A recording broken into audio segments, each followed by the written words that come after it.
যাদের স্মরণ শক্তি কম এবং স্মৃতি শক্তি কম তারা 21 বার এই দোয়াটা পাঠ করবেন। আশা করা যায় ইনশাআল্লাহ আপনার স্মৃতি শক্তি তুখর হয়ে যাবে, কারণ আল্লাহ পাক স্বয়ং নিজে এই দোয়াটা, এই আয়াতটা আমাদের শিখিয়েছেন আমাদের জ্ঞান বৃদ্ধি হওয়ার জন্য, আমাদের স্মৃতি শক্তি বৃদ্ধি করার জন্য।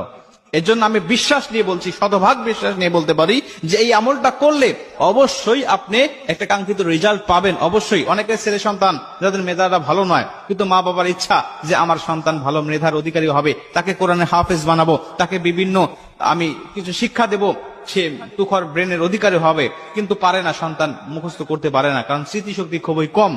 অনেক ছাত্রছাত্রীরা আছে যারা দিন রাত পরিশ্রম করে লেখাপড়া করে কিন্তু মনে রাখতে পারে না, স্মৃতিশক্তি কম। আবার অনেকের মুখে জড়তা থাকে, কথা বলতে পারে না ঠিক মতো, আবার ক্যাচ করতে পারে না। এই বিষয়গুলো নিয়ে এই আয়াতটা যদি আপনি আমল করতে পারেন, আশা করা যায় যে আপনি একটা কাঙ্ক্ষিত ফলাফল পাবেন ইনশাআল্লাহ।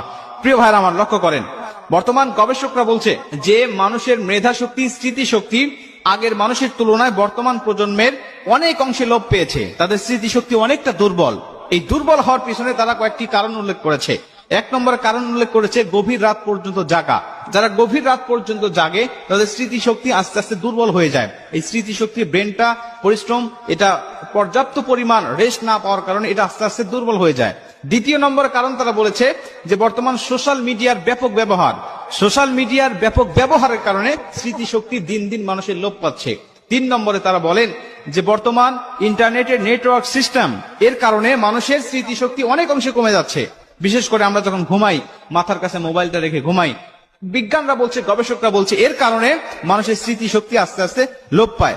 4 নম্বরে গবেষকরা বলছে যে বিভিন্ন খারাপ ভিডিও, পর্ন ভিডিওগুলো, বিভিন্ন অবৈধ ভিডিওগুলো মানুষ দেখার কারণে ব্রেনের উপরে এক প্রকার কম্পন সৃষ্টি হয়, ভাইব্রেশন সৃষ্টি হয়, আর এর কারণে মানুষের মেধা সবচাইতে দ্রুততম, মানুষের মেধাগুলো কমতেছে, স্মৃতিশক্তি লোপ পাচ্ছে। এজন্য আমরা এই আমলের পাশাপাশি এই সমস্ত বদ অভ্যাসগুলো যদি আমাদের থাকে তাহলে এগুলো আমাদের বাদ দিতে হবে। গভীর রাত পর্যন্ত জাগা যাবে না, অল্প সময় ঈশার নামাজ পড়ে আমরা ঘুমিয়ে যাব ইনশাআল্লাহ। এরপরে আমরা গভীর রাত থেকে উঠবো, এরপরে আমরা কি করব, এই সমস্ত সোশ্যাল মিডিয়ার ব্যবহার আমরা অনেক অংশে কমিয়ে দেবো, আগের তুলনায় কমিয়ে দেবো ইনশাআল্লাহ। এরপরে যখন রাত্রিবেলা ঘুমাবেন মাথার কাছে মোবাইল রাখবেন না, এটা আপনার জন্য অনেকটা ক্ষতিকর। এটা নিয়ে অনেক গবেষণা হয়েছে। প্রিয় ভাইরা আমার, এই সমস্ত বাদ দিয়ে এই আমলগুলো আপনি করবেন। 1 নম্বরে আল্লাহ রাসূল সাল্লাল্লাহু আলাইহি ওয়াসাল্লাম আমাদের বিভিন্ন হাদিসের মধ্যেও বলেছেন, আর পবিত্র কুরআন সূরাতুত তাহার মধ্যে 114 নম্বর আয়াত, 114 নম্বর আয়াতের মধ্যে আল্লাহ পাক বলেন রব্বি জিদনি ইলমা, রব্বি জিদনি ইলমা, মানে রবের কাছে আমার ইলম, আমার জ্ঞান, আমার স্মৃতিশক্তি বৃদ্ধি করার জন্য রবের কাছে দোয়া করছে, হে আমার রব তুমি আমার জ্ঞান বৃদ্ধি করে দাও, তুমি আমার ইলমকে বৃদ্ধি করে দাও।